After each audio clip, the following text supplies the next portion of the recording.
A minha saudação a você, meu irmão, minha irmã, a você que nos assiste e nos ouve neste dia, que a gloriosa paz do Senhor Jesus Cristo esteja em tua vida, em teu lar. Vamos hoje, pela graça e misericórdia do Senhor, e rogamos a direção do seu Santo Espírito, examinar as Escrituras. Nós vamos ler em 1 Pedro, primeira carta do apóstolo Pedro, no capítulo 1, do versículo 13 em diante, a palavra nos mostra, nos ensina a santificação. Então nós vamos ler aqui alguns versículos e vamos meditar, vamos ver como devemos nos comportar, como devemos ser, não é? Nós precisamos examinar as Escrituras, são elas que testificam do Senhor, e ver o ensinamento que Deus nos dá. O ensinamento veio através dos apóstolos, o Senhor falou por parábolas, e muitas vezes nós não compreenderíamos essas parábolas se não viesse através dos apóstolos o ensinamento até nós. Então vamos ver aqui na 1 Pedro, capítulo 1, versículo 13 em diante, diz assim: Portanto, cingindo os lombos do vosso entendimento, cingir os lombos do entendimento é vestir a nossa vida com a compreensão da palavra de Deus. Sede sóbrios, sejamos sóbrios. Sóbrio é diferente de embriagado.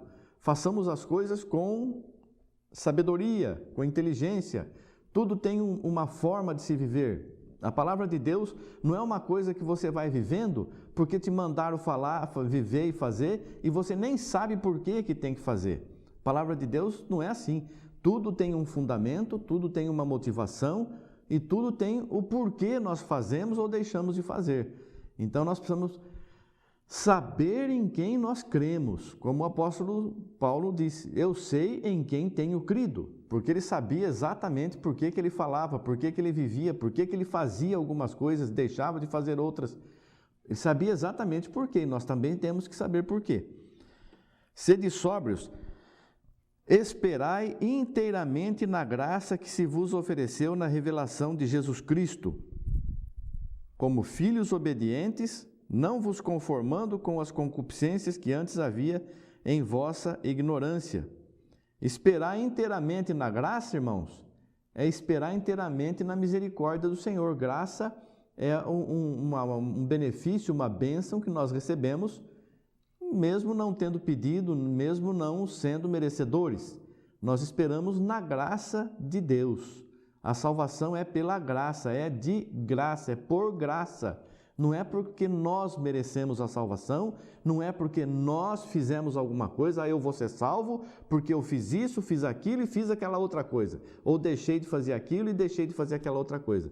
A salvação não é assim, a salvação é dada gratuitamente. A partir do momento que você diz assim, eu aceito Jesus como meu Salvador e recebe a invocação do seu santo nome na sua vida, você se tornou uma nova criatura, você já é salvo. Você não precisa fazer alguma coisa para ser salvo. Você já aceitou Jesus, que é o que nós temos que fazer. Termos uma conversão, uma modificação de nossa vida. Deixamos de olhar para as coisas espirituais e passamos a dar valor deixamos de olhar para as coisas materiais, e olhamos para as espirituais. Deixamos de dar valor às materiais, que são passageiras, e passamos a valorizar as espirituais que não vemos, sequer vemos. Então, como filhos obedientes, nós esperamos na graça de Deus. Vou fazer alguma coisa. Não, eu faço isso porque eu vou fazer aquilo. Não tem nada disso. Se Deus quiser, se o Senhor permitir, que o Senhor me abençoe e nós estaremos então fazendo isso aqui ou deixando de fazer aquilo e tudo mais. Esperando na graça e na revelação de Jesus Cristo como filhos obedientes, não nos conformando com aquela vida que nós tínhamos antes de aceitar a Jesus. Mas como é santo aquele que vos chamou, sede vós também santos em toda a vossa maneira de viver. Então, aqui a palavra de Deus está dizendo assim, você que está vivendo aí a palavra de Deus e que pensa que ninguém é santo, você ainda não conheceu a palavra de Deus, porque está escrito aqui. Assim, como é santo aquele que vos chamou, quem nos chamou? Foi o Senhor Jesus, foi Deus, foi o Senhor Jesus que nos chamou. Sede santos, também vós, em toda a vossa maneira de viver. Não existe uma santificação relativa. Eu sou santo nisso, mas não sou santo naquilo. Não. Nós temos que ser santo em toda a nossa maneira de viver. Porque escrito está: seja santo como é santo o nosso Pai. Sede santo porque eu sou santo. Seja santo porque eu sou santo. Nós temos que ser santo. O que é santo? Santo significa separado. Nós somos separados do mundo para pertencer a Jesus. Nós não pertencemos mais a este mundo. Nós pertencemos àquele que nos chamou para a salvação. Então nós temos que viver em santificação. Viver em santificação é não xingar mais, não ter raiva, não ter ódio, não guardar rancor de ninguém mais, nem ter esse aqui é especial, aquele não é, não tem nada disso mais. A palavra nos ensina que devemos amar até os nossos inimigos. Amar não é ficar dando dinheiro, levando para lá e para cá, não. Amar é fazer o bem, ajudar. Se eu posso ajudar, principalmente em oração, na vida espiritual da pessoa, nós temos que ajudar. Eu vejo uma pessoa fazendo alguma coisa errada e às vezes a pessoa, quem vê o irmão fazendo alguma coisa errada, em vez de ir lá e olha, irmão, deixa disso aí, que está aí, isso aí não está certo, se cala, tá vendo? Olha lá, ó. Eu não falei que aquela pessoa não é do bem, não é de Deus, olha lá, tá vendo? Está praticando um erro e você também está praticando outro por não estar indo lá e conversando e convencendo seu irmão do pecado que ele está praticando. Nós temos que ser santos. E se invocais por Pai aquele que sem acepção de pessoas julga segundo a obra de cada um, andai em temor durante o tempo de vossa peregrinação. Aqui a pessoa pode dizer assim, tá vendo? Nós temos que ter obra. Mas a obra que está dizendo aqui não é obra para a salvação. É obra de quem já é salvo. Se você é salvo, meu querido irmão, minha querida irmã, se você já é salvo, o Senhor já te chamou, você já aceitou Jesus, você não precisa fazer nada para ser salvo, você já é salvo. Quem é salvo, meu irmão, minha irmã, entenda isso. Quem é salvo não está vivendo mais a vida carnal, não está praticando obras da carne. As obras da carne são prostituição, mentira, adultério, falsidade, engano, roubo, glutonaria, feitiçaria, maledicência, mexerico, tudo isso, bebedices, e tudo isso são obras da carne. As obras do Espírito, porque o Senhor vai julgar cada um segundo a obra que cada um tem praticado. A obra são as obras do Espírito. Se você pratica as obras da carne, você vai ser julgado por Deus pelas obras da carne que você está praticando, você vai ser condenado. Agora, se você pratica as obras do Espírito, relatadas em Gálatas, capítulo 5, versículo 22, amor, paciência, temperança, fé, longanimidade, compaixão, perdão, isso tudo são as obras de quem é salvo, de quem aceitou Jesus. Ah, mas eu sou dessa congregação, sou daquela congregação. Quantos Jesus existe? Existe um só. Quantos caminhos para a salvação existe? Existe um só. Não importa onde você está congregando.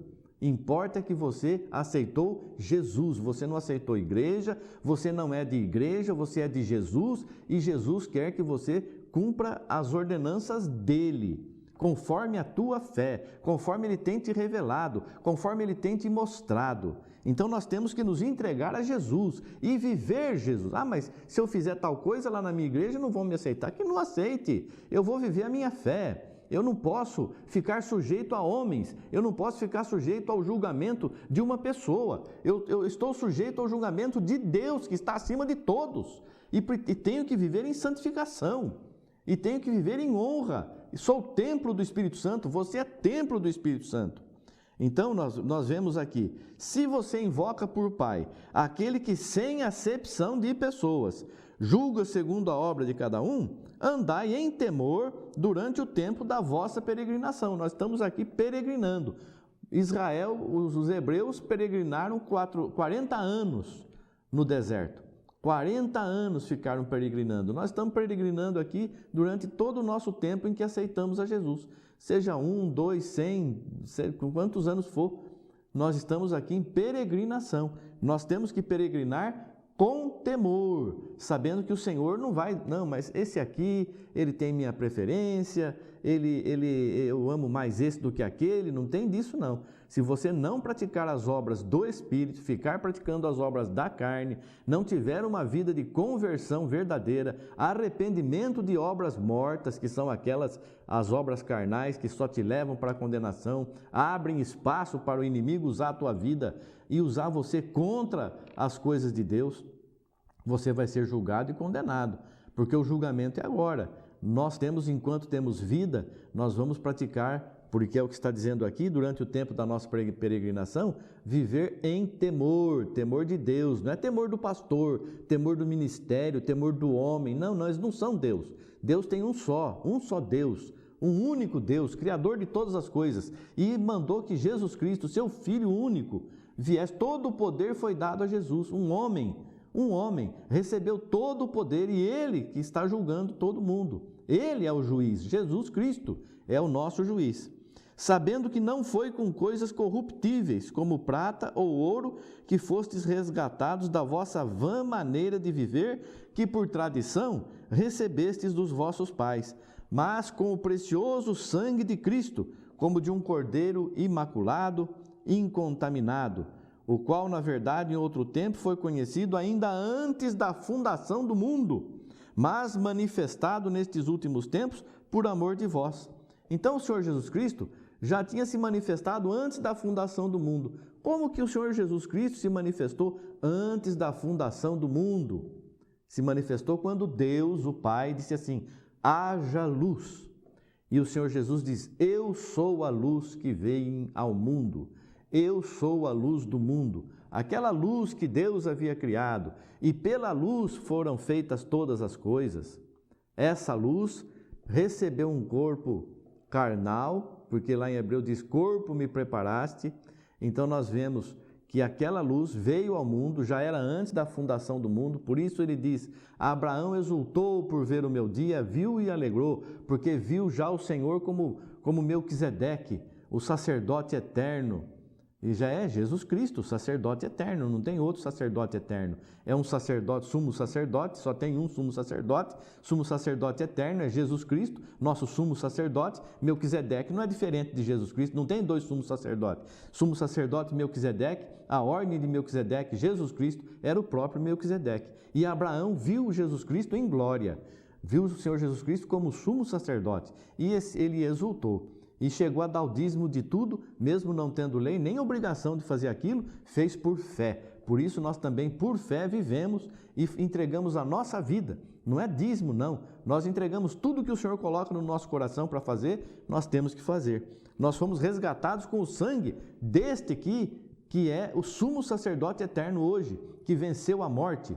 E Ele é que está julgando. Por isso nós temos que ter uma vida santa, uma vida verdadeiramente separada do mundo. Não pense você que porque uma pessoa não está congregando nas mesmas quatro paredes que você, parede, aliás, irmão, entenda isso, irmã, parede divide, não une ninguém não, parede divide e não protege do mundo não. O que nos protege do mundo é Jesus Cristo. O que protege a ovelha é o pastor, e pastor só tem um, que é Jesus Cristo. Não pense você que porque está numa congregação entre quatro paredes ou debaixo de um título mundano, que você está protegido e está separado. Você está separado pelo sangue do Cordeiro e está protegido pelo sumo pastor, que é Jesus Cristo. Então entenda isso, todos os que são de Jesus são nossos irmãos, e aqueles que não são nossos irmãos, nós temos que amar igualmente como se fosse, para mostrar a eles que existe realmente sobre a face da terra um povo especial, zeloso de boas obras, não um povo arrogante,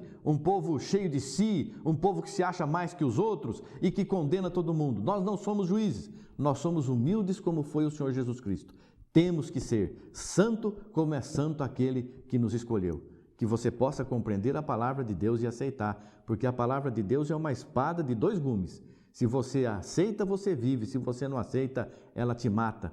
Então, que estas palavras que o Senhor Jesus nos deu neste dia sejam para a vida e vida eterna, vida com abundância para nós e para todos os nossos familiares, para todos os que ouviram. Deus abençoe você e toda a tua casa, em nome de Jesus Cristo. Amém. Graças a Deus. Obrigado, Senhor. Amém. Amém.